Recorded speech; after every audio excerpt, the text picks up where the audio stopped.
আদবের সমস্ত কিছু মূলটা হলো আমাদের, কিন্তু ইমানের মূল হলো আদব। আর আদব কাকে বলে? সামারাতুল হুব, ভালোবাসার ফলকে আদব বলে। ভালোবাসার জন্য যা কিছু করে। একজন জিজ্ঞেস করতে, একজন নাস্তিক, তারা আমাকে কিছু মানুষ আছে, সে যে কোনো ধর্মের হোক, নাস্তিক হোক, কিছু লোক এমনি ভালোবাসে। যেমন কিছু লোক পিসাব দেখতে পারে না, নামও শুনতে পারে না, কয় আপনারে ভালোবাসে, কিন্তু পিসাব নাম শুনতে পারি না। এটা বুঝছেন তো? তো কি জন্য কেন বাসে এটাও জানি না। আচ্ছা, এটাও একটা ভালো কথা। আচ্ছা, তো আমি তারে প্রশ্ন করলাম, সে যে নাস্তিক এটা তো আমি জানি। আমি বলি, ইসলামের কোন জিনিসটা তোমার কাছে খারাপ লাগে একটু বলো তো, কোন জিনিসটা সবচেয়ে খারাপ লাগে? কই, এই যে কাটাকাটি মারামারি, মানুষ কাটানোর হুকুম দিছে, মানুষ মারার যে হুকুম দিছে, এইটা তো একটা অশান্তির কথা। যেটা অশান্তি সেটা আবার ইসলাম হয় কেমনে? আমি বলি, এইটাই হলো ফর্মুলা। যাহা অশান্তি তাহা ইসলাম নয়, যাহা শান্তি তাহাই ইসলাম। এই ফর্মুলা ঠিক আছে। এখন কি করতে চাও? কই যে তাইলে যে এই মারামারির হুকুম দিল, কাজটা শেষ করে ফেলাও। আমি বললাম যে কাজটা শেষ করে ফেলাও। আচ্ছা, এখন তুমি তোমার ওয়াইফে লইয়া, স্ত্রীর লইয়া তুমি মার্কেটে গেছো, আরেক সন্ধ্যা বেটা হেরে দিছে এক কনি দিয়ে গুতা, তোমার বউর একটা কনি দিয়ে গুতা দিল। এখন তুমি দেখে ফেলাইছো, গুতার ছোটে তোমার উপরে কি করছে বউ। তো এখন তারপরে এখন কি করবা তুমি? এটা কো, তুমি ওই বেটারে কি করবা, কি আচরণটা করবা? কি কথা ঠিক কিনা? ওই বেটারে তুমি সালাম আলি দিবা না সুমা খাইবা? কোনটা? ক্ষয় যুদ্ধর পারি জান গেলে জেলে যাবো, যা তাই না? শেষ করলাম না? আচ্ছা, তাইলে এই হইল কথা। ওই আমরা ভালোবাসা রক্ষা করার নাম হলো ইমান, ভালোবাসা রক্ষা করার নাম হলো জেহাদ। ভালোবাসা রক্ষা করার প্রচেষ্টাকে জেহাদ বলা হয়। জেহাদ মানে প্রচেষ্টা। এই আমার কাছেটা আছে আলহামদুলিল্লাহ, কবিতার মধ্যেও আছে। তো যাই হোক, এই যে প্রচেষ্টা, এই প্রচেষ্টাটা কিসের জন্য প্রচেষ্টা? আমার ভালোবাসা রক্ষা। আমি তার প্রশ্ন করলাম, এটা তো তোমার যদি আশা করি বুঝ হয়ে গেছে।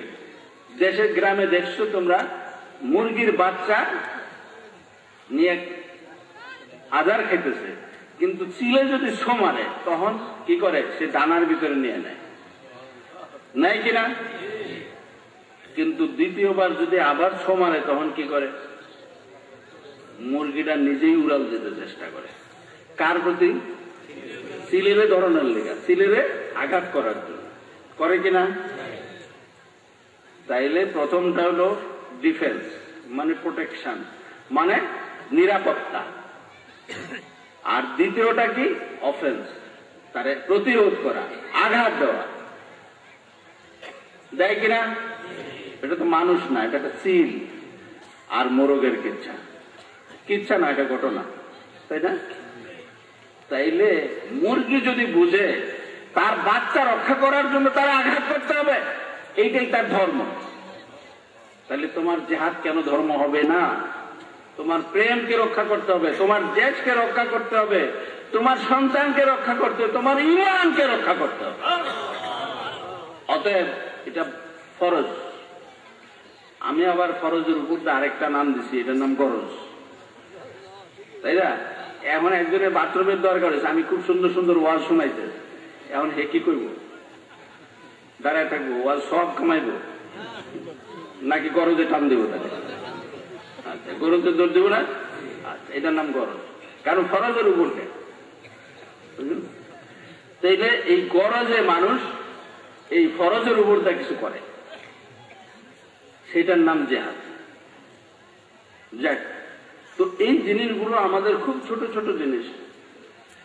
একবার আমেরিকার কিছু লোক আসছিল ফরাজি দিতে আমাদের ওয়াইসিআই শরীফের, ছেলেরা কুচকাওয়াজ দেখাইলো, সমস্ত ঘুরে ঘুরে মহিলা মহল এইসব দেখে টেখা যখন যাইতেছে স্পিড বোটে, তো আমি মাঝখানে বসা, আমেরিকান মহিলা আমার ডান দিকে আর SDO সাহেব চাঁদপুরের, উনি আমার বাম দিয়ে, আমি মাঝে বসা। মতলব গিয়া আমরা গাড়িতে উঠবো, ঢাকা যাব। আমি জিজ্ঞেস করলাম মহিলারে, আমেরিকান মহিলারে, যে আচ্ছা ইসলামের কোন জিনিসটা তোমার কাছে খারাপ লাগে? প্রশ্ন করলাম। কয় যে এই মহিলাকে যে তোমরা বস্তার মধ্যে বান্ধা রাখো, কালা কাপড় সাদা কাপড় যাই কিছু দিয়ে একেবারে দেখে দুকে বস্তার মতো বান্ধব হয়, এই জিনিসটা আমার পছন্দ হয় না। আমি হ্যাঁ, এটা তো এটা অত্যন্ত তোমার লজিক্যাল। তখন কয়েছে তাইলে কেন করো তোমরা? আমি মানে কোয়াইট লজিক্যাল, তাই বললাম যে হ্যাঁ যথেষ্ট যুক্তিসঙ্গত কথা তোমার। তো এখন বলে তাইলে তোমরা করো কেন এরকম? তোমাদের এই ইসলামে কেন এরকম নির্দেশ দিচ্ছে মহিলাদের এরকম বস্তার মধ্যে বেঁধে রাখো? তখন আমি বললাম যে আচ্ছা তোমার কাছে যদি মূল্যবান রত্ন থাকে, মণিমুক্তা থাকে, তো এটা কোনখানে রাখো? নিশ্চয়ই সেফ, মানে আয়রন সেফ, এর অর্থ লোহার সিন্ধুকের ভিতরে, তাও আবার একেবারে ছোট্ট কুটুরি আছে একটা আলাদা, এটা 4-5টা তালার পরে এটা খোলন যায়, এটার ভিতরে রাখো না? হ্যাঁ তাই তো। আমি বলে আমাদের কাছে মহিলারা এমন মূল্যবান, মণিমুক্তার চেয়েও বেশি মূল্যবান। কোনখানে রাখবো? বস্তার ভিতরে রাখবো না, রাখবো কোনখানে?